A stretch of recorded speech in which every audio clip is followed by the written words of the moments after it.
Le thème que nous allons aborder, comme j'aime à le dire, est capital. Pour ceux qui ont l'habitude qui ont suivi, qui étaient là, ce thème est capital. Et je l'ai volontairement placé en ce jour de sabbat pour qu'il soit le plus répandu possible. Je prie Dieu pour que tous ceux qui se trouvent ici, tous ceux qui nous regardent, l'Esprit de Dieu puisse vous saisir. Je prie Dieu pour que vous soyez disposés et disponibles pour entendre ce qu'il a à dire sur cette affaire, sur ce sujet. Parmi vous, il y a peut-être de ceux qui vont se braquer. Il y a même de très fortes chances qu'il y en ait de ceux qui se braqueront. Je suis consciente de ça. Parce que c'est un sujet qui dérange. C'est un sujet qu'on n'aime pas.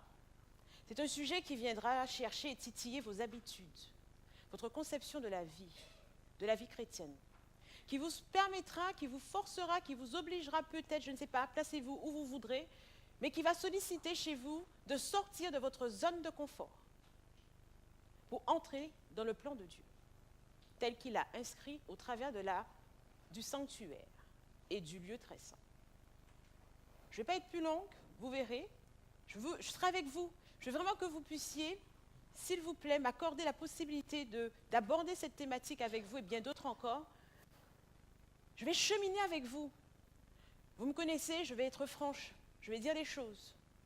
Mais ce n'est pas dans un esprit de jugement, même si on va parler du jugement. Mais c'est dans un esprit de solliciter et d'inciter le peuple de Dieu à s'engager dans ce que Dieu a prévu pour son Église alors que nous arrivons dans le temps de la fin. Si vous êtes là, c'est que quelque part, soit vous avez entendu parler de ces différentes conférences, soit vous-même vous avez été touchés. Nous avons vécu des moments très forts ici. Il y a des vies qui ont changé. Parce que je pense qu'il y a des cœurs qui aspirent à ça. Et Dieu veut répandre sa grâce.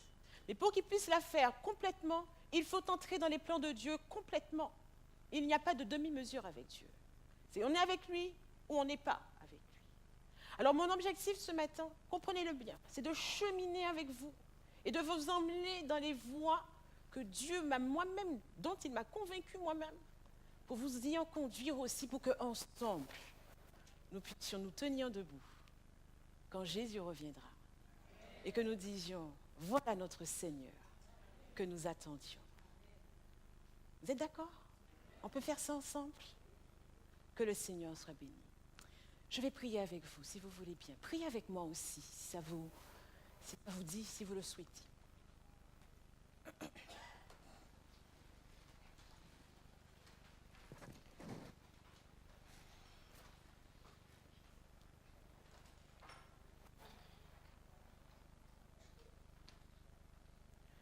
Au pied de ton trône éternel, je me prosterne devant toi. Tu règnes sur la terre et les cieux. Tu es assis à la droite de Dieu. Sois exalté, toi l'agneau de Dieu, aujourd'hui et à jamais. Sois couronné de mes louanges. Ta majesté remplit ce lieu. Ta majesté remplit ce lieu. Qu'il en soit ainsi, Papa d'amour. Amen.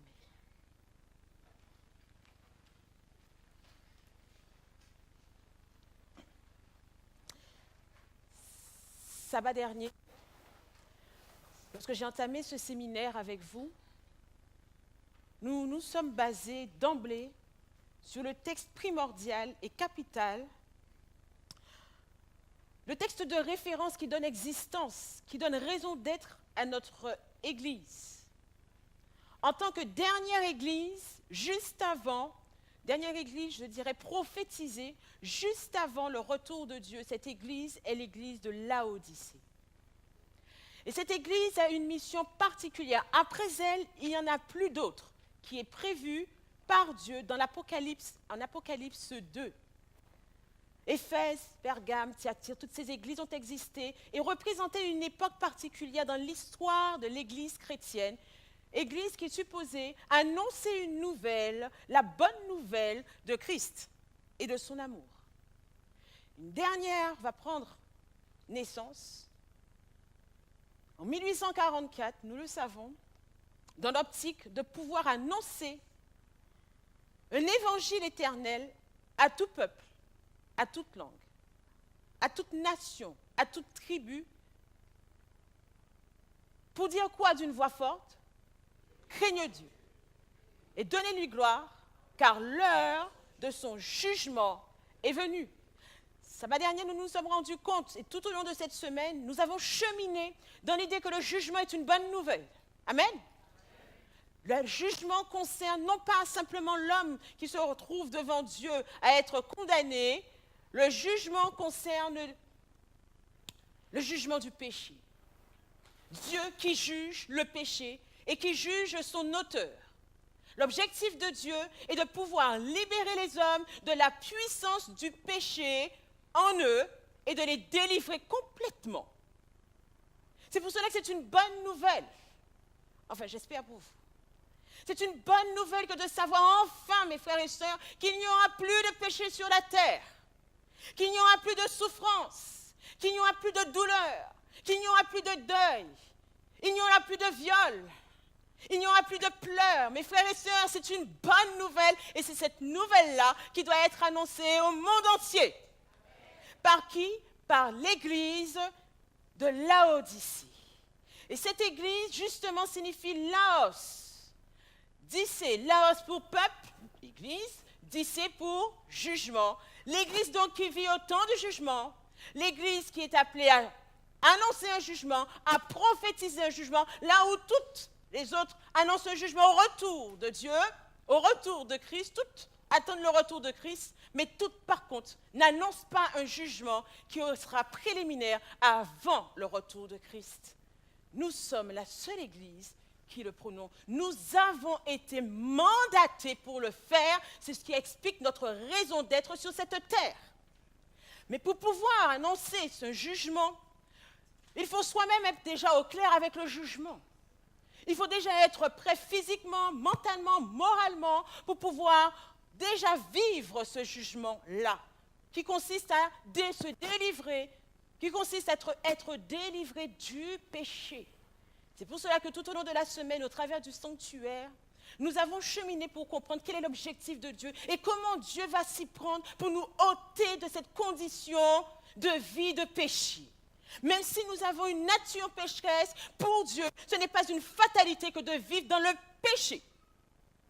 Car Dieu est plus fort que le péché, mes frères et sœurs. Il y a peut-être parmi vous des personnes qui considèrent qu'on ne peut pas vivre sans péché. À ce moment-là, c'est réduire la puissance de l'Évangile, car l'Évangile, justement, vient annoncer qu'il est possible, dans une nature qui ne sait que pécher, de trouver des êtres qui vivent dans le principe de l'amour, c'est-à-dire le principe de la piété.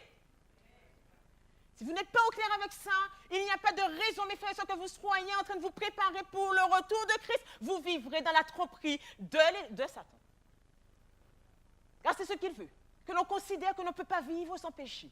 Et qu'on se voutre année après année dans le péché, et qu'on vienne à l'église pour simplement demander à papa pardon, et qu'on y retourne dans le même état de cœur, et dans la même condition qu'avant, jusqu'à ce que lui, Dieu, il revienne. Et que Lucifer, Satan, sache que tout sera terminé pour nous, qu'il n'y aura plus d'intercession possible. Je suis là, je l'ai été cette semaine pour vous dire, mes frères et sœurs, que nous ne nous laissions pas duper par rapport à cette affaire. Nous sommes dans un temps sérieux. Et ce temps-là a commencé depuis 1844. Nous sommes en 2017, mes frères et sœurs. Et nous sommes justement l'Église qui doit annoncer cela au monde et nous ne sommes pas en condition pour l'annoncer malheureusement. Nous n'y sommes pas. Nous ne sommes pas prêts, mes frères et sœurs. Et il faut qu'il commence ce jugement-là dans la maison de Dieu. Or, nous l'avons vu, au travers du sanctuaire, puisque c'est le sanctuaire qui vient nous donner toute la lumière de ce que nous devons comprendre. Et c'est justement ça. Craignez Dieu et donnez-lui gloire, car l'heure de son jugement, cette heure-là a été définie dans Daniel. Je vous l'ai dit la semaine dernière, les deux livres capitaux, les deux livres essentiels pour un adventiste du 7e jour, qui est appelé l'église de Laodicée, appelé à annoncer le jugement, doit être maîtrisé. Ces deux livres-là doivent être maîtrisés. On doit pouvoir les comprendre, de manière à pouvoir se situer dans l'histoire.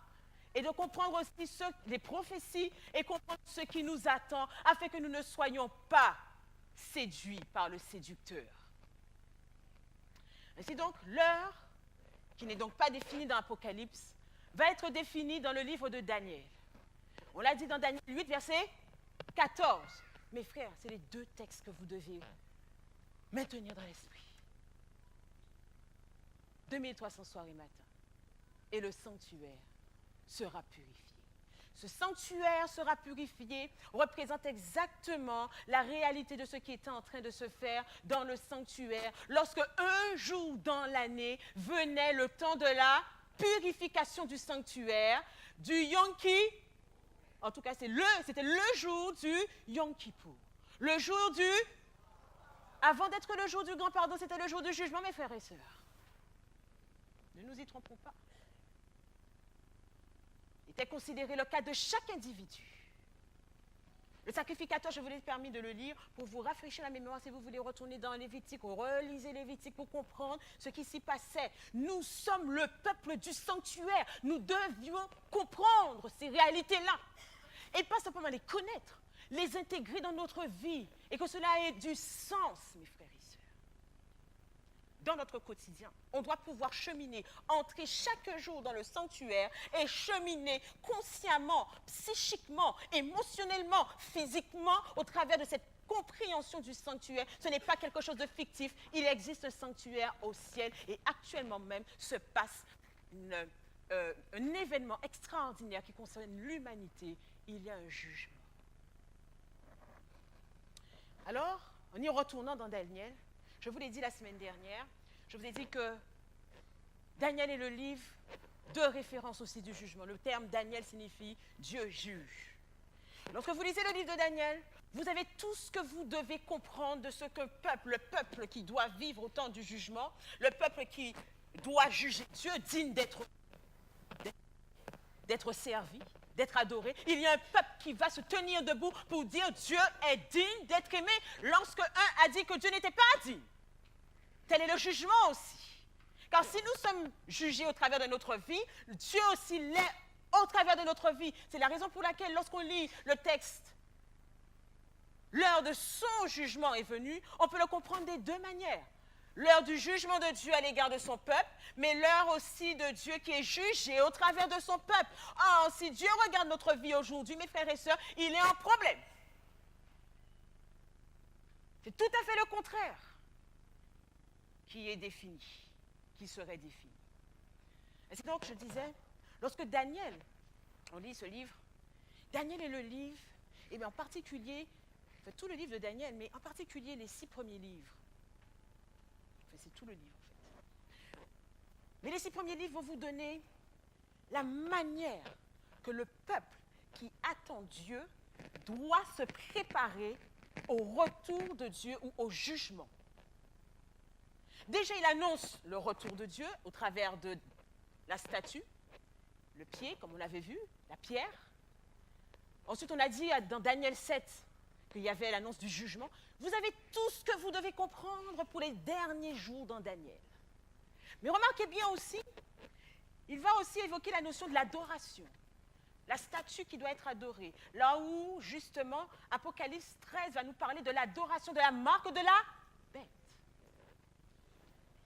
Mais ça va encore plus loin, mes frères et sœurs. Nous l'avons vu la dernière fois. Le sanctuaire, nous avons dit que le sanctuaire est un lieu de traitement du péché. Nous avons vu toutes les parties et toutes les différentes chronologies dans ce traitement du péché. Le parvis, c'est le lieu de la justification. Nous avons vu la croix. La puissance de la croix, ici représentée par l'autel des sacrifices. Nous avons vu aussi le baptême, à la fois le baptême d'eau comme le baptême d'esprit. Après, nous sommes entrés au travers du sanctuaire et au travers du lieu saint, et nous avons considéré la dimension de la sanctification. C'est ce que nous avons fait mardi et mercredi. Et puis hier, nous avons commencé à entrer dans le lieu très saint au travers de la sexualité. Mais le lieu très saint, c'est aussi autre chose, mes frères et sœurs. Ce jour-là était, vous l'avez dit, le Yom Kippour, le jour du jugement. Que faisait le peuple ce jour-là? Nous l'avons dit. Le peuple nous l'avons lu, tu l'as lu tout à l'heure, Gabriel, le peuple se purifiait. Le peuple se sanctifiait. Mais il faisait quoi encore? Il se dépouillait. Remarquez bien ce qui est dit, pour que nous comprenions bien ce que cela signifie. Ce jour-là, mes frères et sœurs, c'était le jour le plus important pour un juif. Et encore aujourd'hui d'ailleurs. C'est un jour important, il en va de sa destinée. C'est un jour où il porte une attention particulière. Il fait l'étude de sa situation, il se remet en question. Il est dans le recueillement intérieur. C'était un jour de deuil, un jour de jeûne, mes frères et sœurs, et un jour d'humilité. Remarquez bien ce qui est dit. Je reviens là-dessus avec vous dans Genèse. Dans Genèse 35.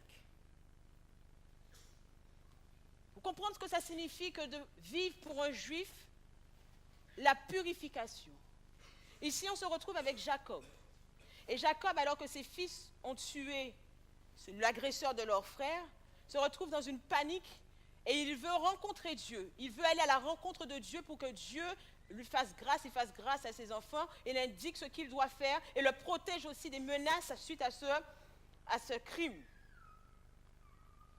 Et là, il va dire ceci. Dieu va dire à Jacob, lève-toi, monte à Bethel et demeure-y là. Tu dresseras un autel au Dieu qui t'appartient. Lorsque tu fuyais Ésaü, ton frère. Jacob dit à sa maison et à tous ceux qui étaient avec lui, ôtez les dieux étrangers qui sont au milieu de vous, purifiez-vous et changez de vêtements.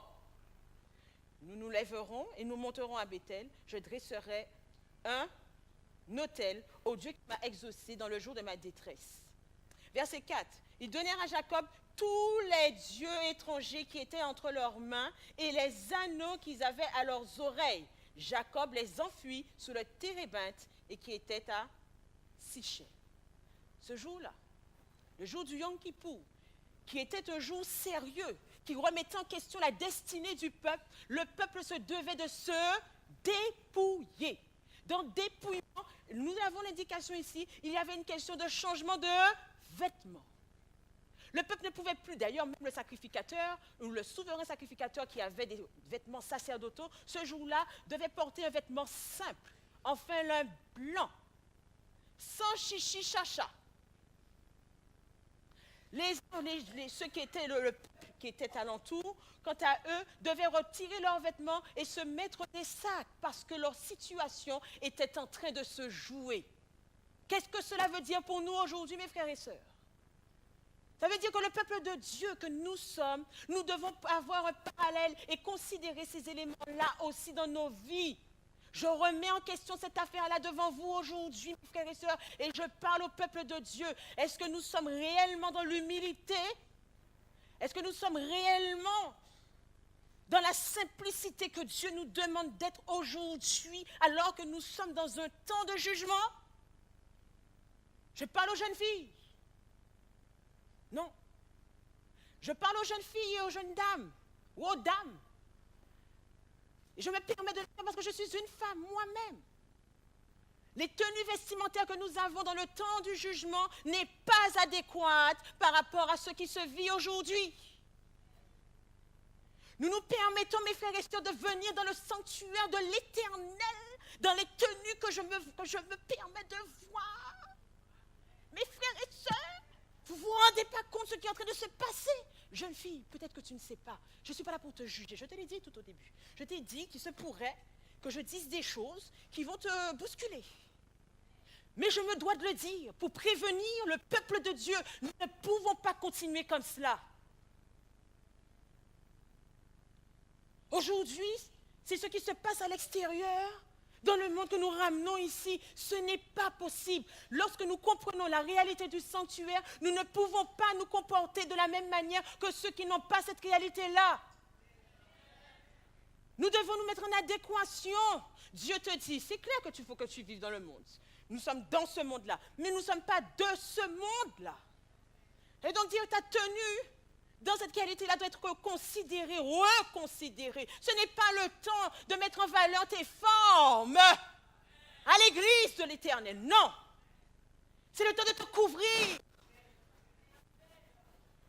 Ce n'est pas le temps de venir avec tes obus dehors. Range ça. Viens devant l'Éternel humilier ton âme. Parce que ta situation est en train d'être considérée devant Dieu. Et tout cela est inscrit dans les livres, ma sœur. Ce n'est pas le temps de porter la jupe la plus courte en ce jour de sabbat. Ici n'est pas une boîte de nuit. C'est la maison de l'Éternel. Et on fera de la maison de l'Éternel un lieu de prière. Parce qu'on est dans le temps de la sanctification. Ce n'est pas le temps, mon enfant, ma sœur. J'en arrive aux hommes tout à l'heure.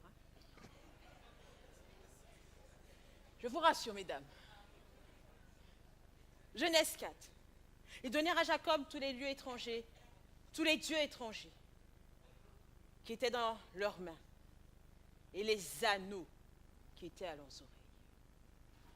Ce jour de jeûne, ce jour de préparation, ce jour de conditionnement était le jour où il fallait ôter les bijoux.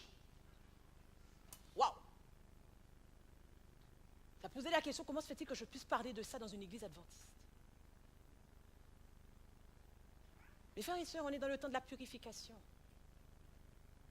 du conditionnement pour se laisser purifier par Dieu. Aujourd'hui, on ramène des bijoux. Aussi discret soit-il, pour Dieu, c'est la même chose. Papa nous demande de nous dépouiller. C'est pour ça que l'Église adventiste ne prône pas les bijoux. Pas parce que c'est plus important l'âme, Dieu prend en considération l'âme. Parce que c'est souvent ce qu'on nous dit, ce qu'on sort comme excuse. De toutes les façons, Dieu regarde au cœur. Ouais. Mais en fait, avec Dieu, c'est plus loin que ça. Parce qu'on est dans un conflit cosmique. Donc, tu dois être témoignage à tous les niveaux, dans cette réalité-là, dans l'invisible comme dans le visible. Donc, tout ce truc-là, bague, anneau, vous savez où est-ce qu'il a mis? C'était enfoui.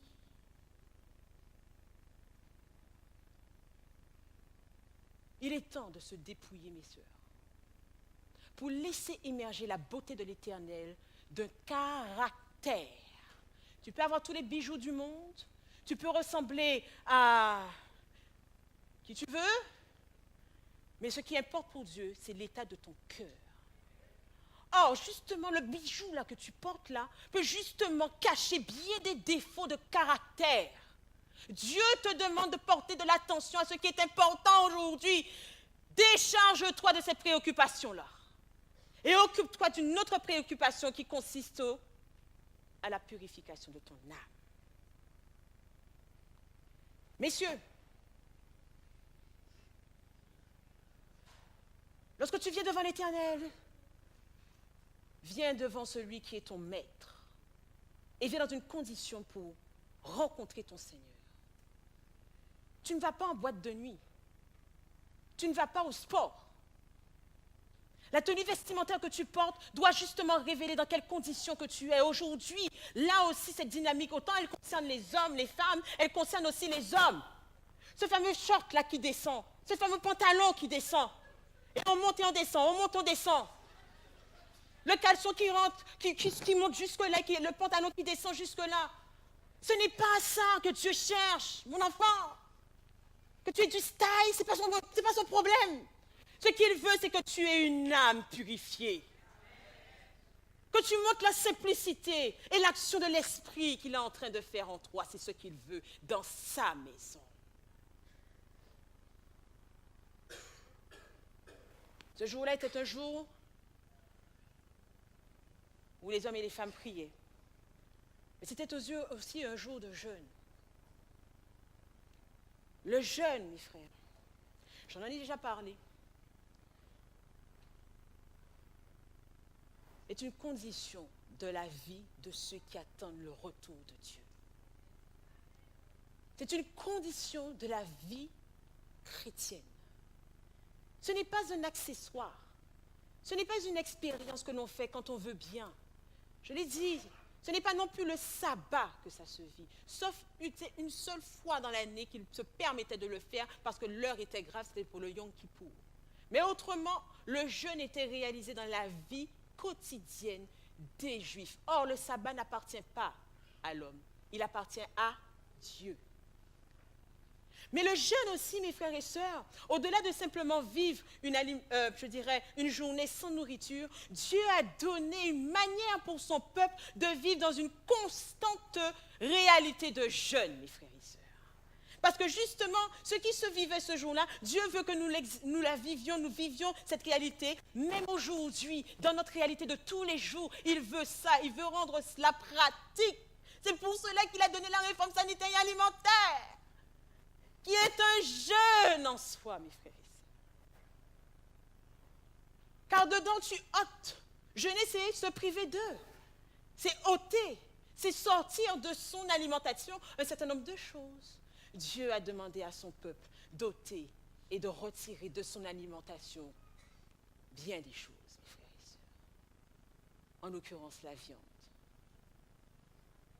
Mes frères, Dieu a un plan parfait pour emmener son peuple à la victoire sur le péché. Et ce plan était, que vous le vouliez ou pas, que cela vous dérange ou pas, implique l'alimentation, mes frères et sœurs. Et au-delà de simplement du jour de jeûne, dans le lieu très saint, il y avait ici quoi là? Manne. Alors au cas où tu pourrais vouloir douter de la perspicacité de ce que je suis en train de te dire, au travers du jeûne, j'aimerais te dire que même là encore, dans le lieu très saint, se retrouve la manne qui représente l'alimentation que Dieu veut que son peuple ait. Et cette alimentation n'est absolument pas une alimentation carnée. Absolument pas une alimentation carnée. À son peuple qu'il sortait d'Égypte pour ramener à Canaan, la Canaan céleste, mais ce n'est pas là qu'on veut aller, mes frères et sœurs. Ce n'est pas là que nous voulons aller. L'Égypte représentant le péché. Et Dieu a fait traverser son peuple au travers du désert pour emmener son peuple en Canaan. Et qu'est-ce qu'il a donné à son peuple à manger? Et qu'est-ce que son peuple a dit? Nous ne voulons pas de cette nourriture. Nous voulons retourner pour manger. Ok. Et qu'est-ce qu'il a fait? Vous voulez à manger? En voici, en voilà. Vous en voulez? En voici, en voilà. Et qu'est-ce qui est arrivé, mes frères et sœurs? Ça leur est sorti par tous les trous. Face à un peuple qui est rebelle, face à un peuple qui n'a pas compris Dieu. Cette nourriture bonne, mielleuse que Dieu leur avait donnée, saine, parce que cette nourriture allait forcément impacter leur vie, leur mental. Mes frères et sœurs, Dieu n'est pas là pour nous priver de nourriture qui serait de nourriture bonne. Ce que Dieu veut, c'est que nous ayons une condition qui nous permette de justement atteindre la Canaan, mais la Canaan céleste, mes frères et sœurs.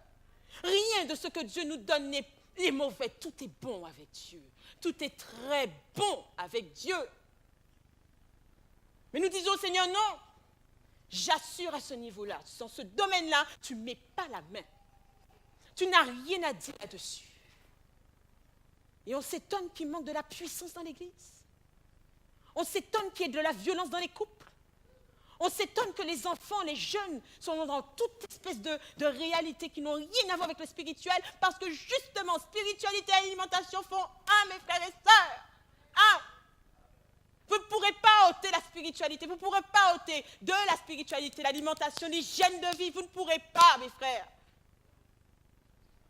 Ce que tu manges, c'est ce que tu seras. Et c'est pour cela que Dieu, il nous ramène à la réalité de la Genèse. En Genèse, il a dit, ça sera ta nourriture. Est-ce qu'il y avait de la viande dans ça, mes frères?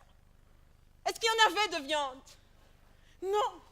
Ce qu'il y avait, c'était les herbes. Ben, lisons ça d'ailleurs, Genèse 1. Revenons à ce qui est initial. Mes frères, nous voulons aller dans la Canaan céleste. La Canaan céleste, c'est le paradis. Le paradis, c'est de ce qui a été créé en Genèse. Où allez-vous tuer des animaux pour pouvoir en manger, mes frères, au ciel? Où allez-vous voir un poulet grillé au ciel, mes frères? Où allez-vous voir un abattoir? Où allez-vous voir un steak au ciel? Car j'aimerais vous dire, pour l'avoir, le steak, il faut avoir tué avant au ciel. Il n'y a pas de meurtre. C'est le péché qui a amené à la mort. Donc Dieu veut nous ramener à une vie qui soit une vie saine. Et donc voilà ce qu'il dit. Genèse 1, verset 29. Et Dieu dit, voici je vous donne tout poulet, tout agneau, tout poisson portant de la semence. C'est ce que vous lisez? Voici je vous donne toute herbe portant de la semence et qui est à la surface de toute la terre, et tout arbre ayant en lui du fruit d'arbre et portant de la semence, ça sera votre nourriture. Ce n'est que 2000 ans, mes frères, ce n'est que 2000 ans après qu'il y ait la chute que le peuple de Dieu a cessé d'être végétarien. 2000 ans. C'est long, 2000 ans. Et ceux qui ont commencé à manger de la viande, c'est la descendance de Caïn. Mais la descendance d'Enoch était végétarien jusqu'au début. Et c'est là que Dieu a donné l'autorisation au peuple, à son peuple, de manger pendant un laps de temps court, le temps de laisser la végétation reprendre, leur a donné la possibilité de manger de la viande, sauf que ce peuple-là n'a pas cessé d'en manger jusqu'à nos jours. Résultat, la déchéance. Résultat, la rébellion face à Dieu. Nous ne pourrons pas rencontrer Dieu, mes frères et sœurs, si nous ne changeons pas notre alimentation.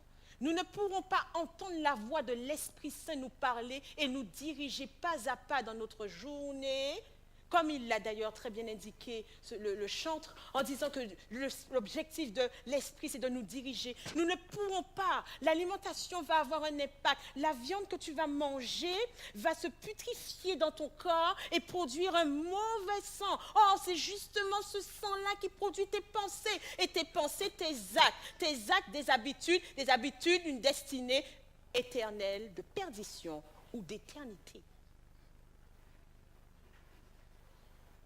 Nous ne sommes pas dans le choix, là. Si nous voulons aller, c'est à toi de savoir. Sinon, tu peux choisir, effectivement. Car Dieu te le dit, j'ai mis devant toi la vie ou la mort. Je te conseille de prendre la vie, de choisir la bénédiction. Mais la bénédiction ne vient pas sans règles, sans loi, sans principe. Dieu te prépare ici-bas pour vivre la vie du ciel. Dans la vie du ciel, il n'y a pas de viande, je te le répète. Il n'y a pas de McDo. Il n'y a pas de KFC qui détruit. Ça, c'est l'alimentation de l'ennemi. Mais frère, tout ce que Dieu a créé, l'ennemi a cherché à contrefaire. Tout.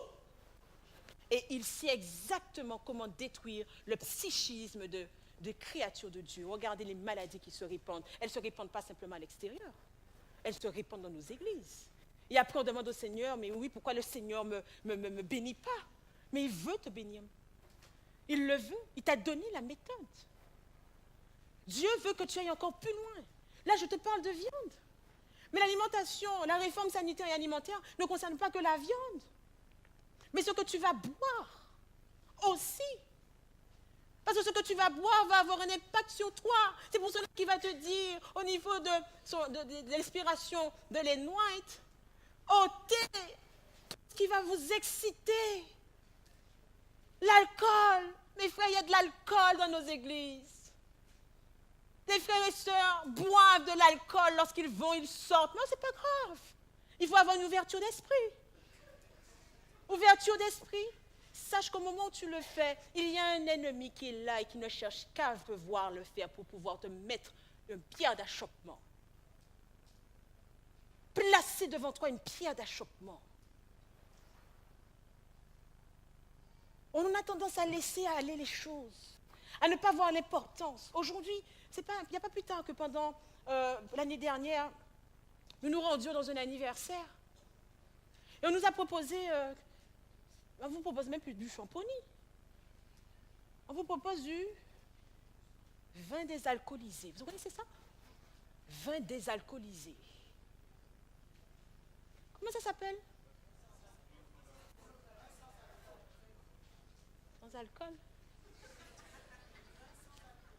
Alors, je suis servie, pour la petite anecdote, hein, je suis servie avec mon époux. Je ne peux pas vous dire, que lorsque je n'étais pas dans la volonté du Seigneur, j'étais encore ignorante. Donc c'est depuis mon adolescence, jamais consommé d'alcool. Donc ça veut dire que pour peu que j'en boive, vous êtes sûr que ça commence à tourner. Je suis assise et voilà qu'on nous met sur la table du vin désalcoolisé. Mais nous ne savions pas que c'était du vin désalcoolisé. Nous en avons consommé. Et là, d'un coup, instantanément, mes frères et sœurs, j'ai ressenti quelque chose qui m'est monté au cerveau. J'ai commencé à avoir flou. J'ai commencé à sentir une espèce d'émotion en moi. Et mon époux me dit, mais il y a de l'alcool dans ça. On regarde la bouteille et on regarde vin sans alcool désalcoolisé. On tourne derrière, peut contenir 0, et quelque chose % d'alcool. Donc, c'est une boisson alcoolisée. Le diable est dans les détails. Mais aujourd'hui, même ceux qui savent que ça a de l'alcool, c'est pas grave. Mais tu peux te faire plaisir. Un peu d'alcool quand même, c'est quand même pas ça qui va te... Ah bon? Lorsque Jésus s'est retrouvé sur le chemin de Gethsémane et en direction de Golgotha, on lui a proposé du vinaigre aussi. Qu'a-t-il fait? Il l'a refusé. Pour quelle raison, mes frères et sœurs? Parce que dans cette boisson, il y avait une substance qui lui permettrait de perdre conscience et connaissance de tout ce qui se passait autour de lui et remettre en question le salut qu'il était prêt à nous donner, mes frères et sœurs. Donc nous ne pouvons pas nous permettre aujourd'hui de passer sous les détails. Les détails sont importants parce que nous sommes face à quelqu'un qui n'a aucune pitié pour nous. Il veut notre défaite, notre faillite. Donc il cherchera par tous les moyens de pouvoir entrer dans les foyers. Vous entrez dans des foyers chrétiens maintenant, vous voyez même de l'alcool en vitrine, s'il vous plaît. Oui, mais cet alcool-là, non, je ne consomme pas. Ah bon? Donc a priori, tu donnes à d'autres personnes, ce n'est pas quand même en déco. Alors, tu n'en consommes pas, mais tu donnes à consommer. Mais alors, qu'en est-il de cette personne que tu es supposé amener aussi au salut? Qu'en est-il de ça? Mes frères et sœurs, nous devons prendre en considération ce que Dieu nous dit. Il te dit le café. Il y a un souci avec le café. Non pas que le café soit pas un bon aliment qui sent bon, c'est très bien, c'est magnifique, mes frères et sœurs. Mais ça crée une dépendance psychique. C'est une drogue. C'est une drogue. Et papa veut te parler. Papa veut que tu aies une capacité à raisonner, à comprendre, à décider. Parce que quand le Saint-Esprit va te demander de faire une action, il faut que tu sois en capacité d'y arriver. Mais il ne peut pas si le terrain n'est pas bon, mes frères et sœurs. Alors tu me diras, oui, mais tout ça tu exagères, Francine. Même Jésus, il a mangé du poisson quand même. Ah oui, oui, oui. Et je te ramène encore dans le sanctuaire. Le ministère de Jésus, vous le placez où, mes frères et sœurs, sur le sanctuaire? Pardon? Au parvis. Nous sommes où aujourd'hui? Dans le lieu très saint. Nous sommes donc dans deux époques totalement différentes et dans deux ministères complètement différents. Quand Jésus a pu tolérer de consommer du poisson parce qu'il se trouvait sur la terre et que toute la lumière n'était pas encore apportée par rapport au salut et à la rédemption dans sa complétude, il l'a toléré, mais il l'a toléré sur le parvis qui représentait son ministère sur la terre. Mais il est où Jésus maintenant? Il est dans le lieu très saint. Il y a des choses qui se sont passées aujourd'hui. C'est pour cela que Dieu a donné sa prophétesse, pour que cette prophète puisse nous annoncer la manière dont nous devons vivre pour être sûrs de tenir debout quand Jésus va venir et faire face au temps de détresse. Parce qu'avant qu'il ne revienne, il y a un temps de détresse dans lequel nous devons passer, mes frères et sœurs, sans plier le genou. Je ne suis pas en train de répandre la peur. Je t'amène à la conscience. Mes frères, nous ne sommes pas là pour rigoler sur cette terre. Vous ne verrez aucun athlète aller passer une compétition et ne pas se préparer. Aucun. Et se préparer en plus, physiquement, c'est vrai, mais psychiquement, mentalement. Avoir une alimentation drastique, en notant beaucoup d'éléments dans cette alimentation, juste pour avoir quoi? Une victoire qui est une victoire terrestre. Nous cherchons une victoire qui soit une victoire sous le péché, avec une dimension éternelle. Mes frères et sœurs, s'il vous plaît, réveillons-nous. Le Saint-Esprit est là pour nous accompagner. Les gens sont là pour nous accompagner. Tu me diras, ça c'est dur, tu sais Francine, de ne pas manger de viande, tu te rends compte? C'est bon un poulet. Tu te rends compte?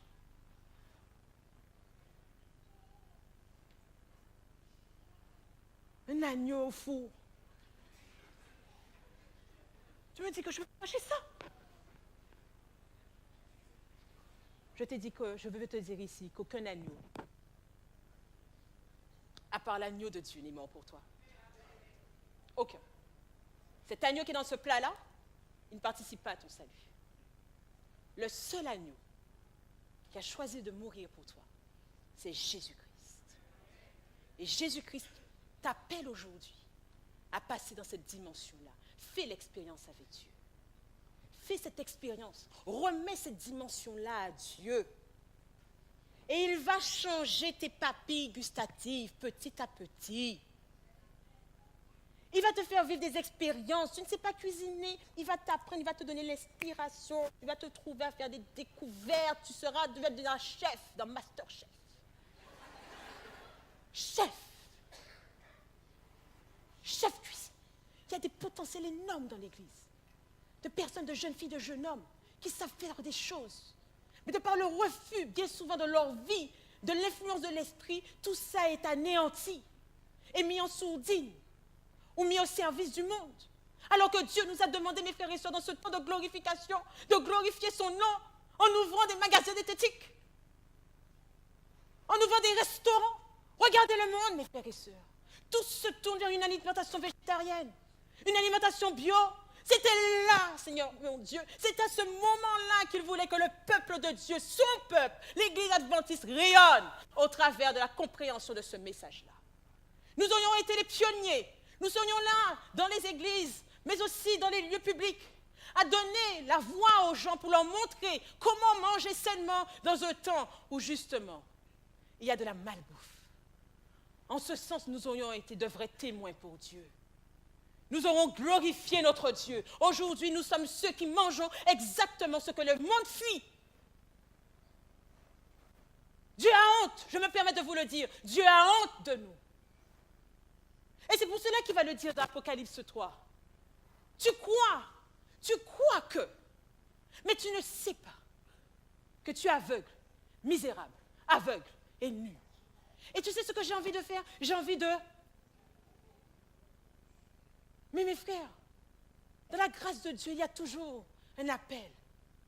Voici, je frappe. Si quelqu'un entend ma voix, ça veut donc dire qu'il est conscient que tout le monde y... Je parle ici. Je vous parle ici, je sais, mes frères et sœurs.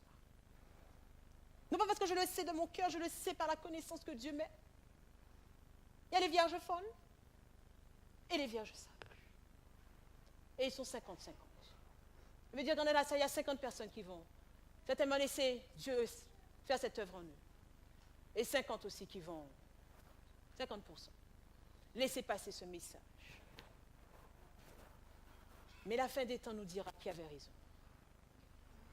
La fin des temps nous dira qui avait raison. Le sanctuaire était situé... Où était placé le sanctuaire, mes frères? Dans le désert. N'est-ce pas? Dieu avait choisi de mettre son peuple complètement à l'écart.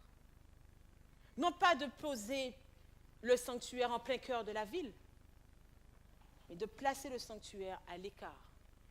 Dans la Bible, il est question pour Dieu de pouvoir vivre une relation intime avec son peuple, comme avec son épouse, sa fiancée. Pour ça, il a mis son peuple à l'écart. Aujourd'hui, Dieu demande, dans la même dynamique, dans ce parcours de pouvoir glorifier son nom, de pouvoir être sanctifié, non seulement par une alimentation, non seulement par une hygiène de vie. Ce sanctuaire était placé là où le peuple devait marcher, devait être exposé au soleil, être exposé à l'air et à l'air pur. Tout ça contribuait à la restauration psychique de son peuple en vue d'ôter le péché de leur vie. C'est pour cela qu'on parle de réforme sanitaire et alimentaire. Alimentaire et sanitaire. Dieu nous invite à avoir une hygiène de vie. Pour ce faire, la première chose qu'il va nous demander dans cette dernière génération, quittez les villes. Mon peuple, quittez les villes. N'y restez pas. Si vous voulez vivre le plan que j'ai prévu pour vous et me laisser œuvrer, vous ne pouvez pas demeurer dans la ville et espérer avoir la même influence que de la vie en campagne. Ce n'est pas possible. La ville est un lieu de débauche, comme Sodome l'a été. Toutes les grandes villes l'ont été. Ninive l'a été. Et le jugement a presque frappé Ninive. S'il n'y avait pas eu l'intervention du prophète, l'aurait frappé tout de suite. Dieu demande, il est clair sur la question, quittez les villes. Alors on dit, oui, mais c'est pas facile, écoute, tu parles, mais parle pour toi. Et puis nous, on a trouvé une petite maison, on est bien, un appartement, on est bien. Avec un petit loyer. Et tu me dis de quitter la ville. Pour aller où? Pour aller à la campagne. Pour aller rencontrer ton Seigneur. Au travers de l'arbre, de l'eau, de l'air. Pour permettre à ton esprit de s'élever dans les dimensions célestes. Pour que tu aies plus de paix dans ton cœur. Car là où tu vivras aura un impact indéniable et inéluctable. Tout le peuple de Dieu, quasiment 90% du peuple de Dieu vit dans les villes. Alors que Dieu a dit qu'il viendra un temps où il faudra quitter les villes. Et vous savez la raison pour laquelle je pense que le peuple de Dieu se trouve encore dans les villes? Par manque de foi. Parce qu'on se dit, comment je vais trouver une maison dans la ville, dans la campagne, pardon? Mes frères, il nous faut mettre Dieu à l'épreuve. Nous sommes partis des Antilles, mon époux et moi. Nous sommes arrivés ici en France, nous n'avions rien. Rien, mes frères. Nous avons déménagé 5 fois dans les villes environnantes du 93. Un appartement. Mais une chose est sûre, nous savions que ce n'était pas la volonté de Dieu. Nous avons demandé au Seigneur, nous avons fait une liste. Nous avons pris Dieu au mot. Nous lui avons dit, Seigneur, tu dis que nous devons quitter les villes. Papa, manifeste-toi dans notre vie. Voilà ce que nous voulons. Une maison, 4 chambres, un bureau, enfin, dans les 4 chambres, un bureau, une cheminée, un garage, une cour pour notre petite chatte et un jardin. Et puis, papa, si tu veux bien, un loyer de 500 euros.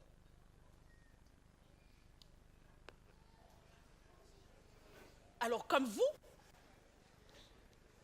mon époux, enfin, pas comme vous, je dis 500 euros, mais je suis là, je dis, mais 500 euros.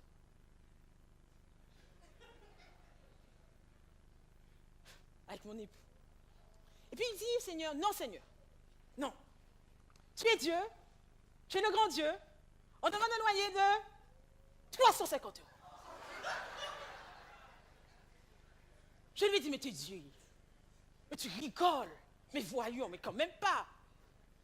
Il m'a dit, non, Dieu est Dieu, 350 euros. Sans trop conviction, vous savez, les femmes, parfois, elles sont dans la logique.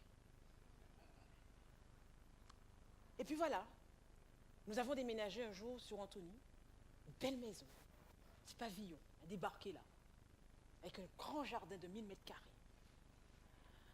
Mais ce pavillon se trouvait juste en face de la N20. Donc autant vous dire que, comme vous dites, question pollution, tout ça, on n'était pas encore dedans. Donc on a dit au Seigneur, merci pour ce que tu nous as donné, mais on veut aller plus loin avec toi encore. On veut la campagne. Mais la campagne, papa, pas trop loin quand même, parce que tu sais, on travaille sur Paris, donc essaye de gérer quelque chose de commode. Finalement, on pensait que nous allions trouver quelque chose, il n'y avait rien.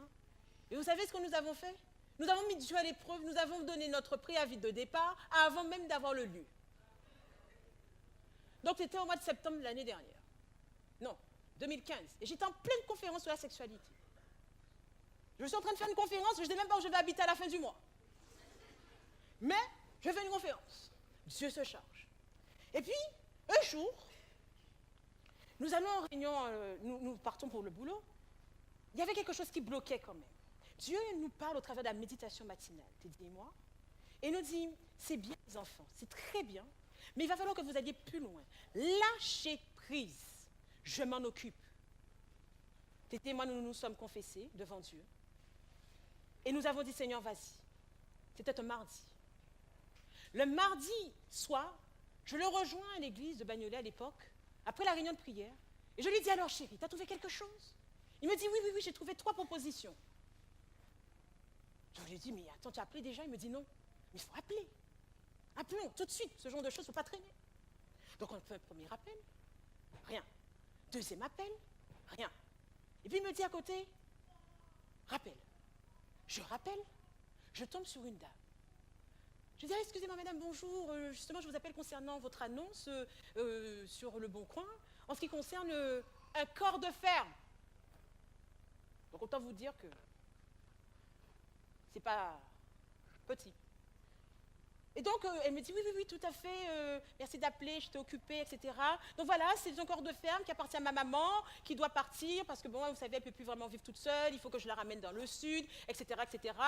Donc, dans ce corps de ferme, vous avez des dépendances, des ceci, des cela, des... Très bien, on prend. Mais vous n'avez pas encore vu, madame? Non, on prend. Le loyer, 550 euros. Mais attendez. Donc, on lui dit, d'accord, très bien, on vient visiter, on arrive. Le lendemain, alors avant que je vous parle du lendemain, je quitte mon époux, on se dit super, c'est génial. À la fin avant de raccrocher, je donne à cette dame mon nom. Je lui dis Francine Blatal. Et mon époux s'était dit. Elle me dit d'accord, merci. Mon époux me dit, mais pourquoi tu as donné notre nom? À quoi ça sert que tu donnes notre nom? Je dis, je ne sais pas, j'ai donné le nom. J'arrive à la maison, lui il part au bureau, et je reçois un message de cette dame qui me dit, donc c'est bon pour ma maman, on va se rencontrer demain, vous allez vous rencontrer demain. Mais sans discrétion, seriez-vous Francine, la conférencière de je ne sais pas quoi, qui présente sur Internet, etc. Et moi, et ce jour-là, nous étions le 30 septembre, 29 ou 30. Le 29. Le 29 septembre. Donc ça a été que le lendemain, il nous fallait trouver quelque chose pour pouvoir partir le 1er. Donc ce n'est pas des choses où on avait du temps, tout se faisait là maintenant. À partir du moment où on avait dit, Seigneur, vas-y, gère. Et là, je découvre que cette dame-là me connaît. Alors je l'appelle et je lui dis, mais madame, d'où me connaissez-vous? Elle me dit, je ne vous connais pas du tout. J'habite dans le sud, je suis de religion catholique, mais je vous suis sur Internet. Je vous dis, mes frères et sœurs, j'ai gémi de louange à l'Éternel. J'ai dit, Seigneur, ce n'est pas possible. Tu peux faire des choses pareilles, Père? Pour nous, papa? Cette dame me disait, madame, la maison est à vous. Elle est à vous. Il y avait des personnes et des personnes sur l'affaire, des personnes et des personnes sur l'affaire. Mais Dieu avait décidé, de par la confiance que nous lui avons faite, il avait décidé de nous donner cette maison-là. Nous arrivons sur les lieux. Il est clair que quand je suis arrivée, j'étais en état de choc. Parce que je me suis dit, mais Seigneur, mais quand même, une décoration des années 20. J'étais en état de choc. Et mon époux, qui est toujours, comme vous savez, les hommes, ils ont toujours...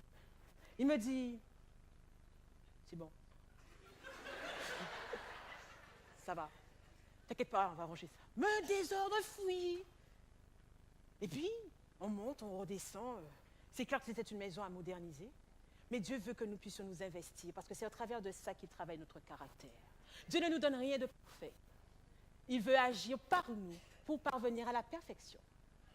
Alors, je dis, oui, d'accord, Seigneur, mais je vois une cour de 150 mètres carrés. Mais je me dis, mais c'est bien pour la chatte. Mais il est où, Seigneur, le jardin? Il y avait garage, il y avait grange, il y avait tout, mais il est où le jardin? Et puis la dame nous dit, une petite dame, ah, il y a un petit bout de terrain là-bas. On dit un petit bout de terrain. Alors donc on s'est imaginé un petit bout de terrain. Or, on avait demandé au Seigneur du terrain pour faire des potagers, pour faire tout ce qu'il a dit de faire, quoi. Le jour où on a aménagé, finalement, la fille qui était de Perpignan est remontée nous voir. Et elle nous dit, je vais vous montrer le petit bout de terrain. On arrive. Et puis elle nous dit, c'est ça. Et puis on est là. Mais non, votre mère nous a dit un petit bout de terrain. Et elle nous dit, c'est ça, madame. 1000 mètres carrés. 1000 mètres carrés. De quoi faire une maison dessus. Je ne pouvais pas savoir, mes frères et sœurs, je vous parle de ça, mais il faut vivre ça. Et vous dire que Dieu est grand, mes frères et sœurs. En ce qui concerne le loyer, nous avions demandé 350 €. Par la grâce de Dieu, Dieu nous a donné 6 mois de loyer gratuit, mes frères et sœurs. 6 mois de loyer gratuit. Applaudissez le Seigneur pour ça, mes frères. Applaudissons Dieu. Dieu est Dieu. Nous ne pouvons pas mettre Dieu dans des choses au rabais, avoir peur, en train de trembler. Le peuple de Dieu est un peuple puissant parce qu'il fait face à un Dieu qui est tout puissant. Ce sont des expériences que je vous donne, mais mes frères, nous en avons des légions à vous présenter. De choses que nous vivons. Mes frères, Dieu nous a demandé de quitter les villes. Ne cherchons pas à savoir comment ça va se faire. Présentons à Dieu le projet, dites-lui, Seigneur, tu as dit qu'il faut quitter les villes, nous voulons quitter les villes, afin d'éduquer nos enfants dans un cadre qui soit propice pour leur permettre d'être présentables devant toi quand tu reviendras, Seigneur. Dieu se chargera du reste. Il disposera des personnes, des propriétaires qui vous donneront. La dame nous a dit, la maison, elle est à vous. Vous en faites ce que vous voulez. Voilà ce que Dieu fait. Mettez Dieu à l'épreuve. Choisissez d'obéir à la voix de l'Éternel. Écoutez ses prophètes et vous réussirez. Croyez en Dieu, mes frères et sœurs. Commencez par manger correctement, de manière à ce que vous puissiez l'entendre vous parler. et avoir l'envie de vous disposer pour qu'il puisse agir par vous. Et il agira assurément parce qu'il en va de sa gloire. Nous sommes dans le temps de la glorification de Dieu. Et Dieu a choisi de se glorifier, il le fera en toute explosion. Alors que le monde sera déchaîné, il se trouvera un peuple, mes frères et sœurs, qui sera un peuple humble, simple, puissant et terrible dans leur foi en Dieu. J'espère simplement que tu en feras partie. Ne limite pas Dieu dans ta vie. Ne le limite pas. Il ne le souhaite pas. Il veut aller plus loin, toujours plus haut, toujours plus loin, toujours plus fort avec l'Éternel. Que Dieu vous bénisse, qu'il vous garde, qu'il nous garde dans ces voies qui mènent au salut et au salut éternel. De sa façon, pas de la nôtre. Et vous verrez la gloire de Dieu. Car ne t'ai-je pas dit que si tu persistes à croire, tu verras la gloire de Dieu. Soyez bénis en Jésus-Christ.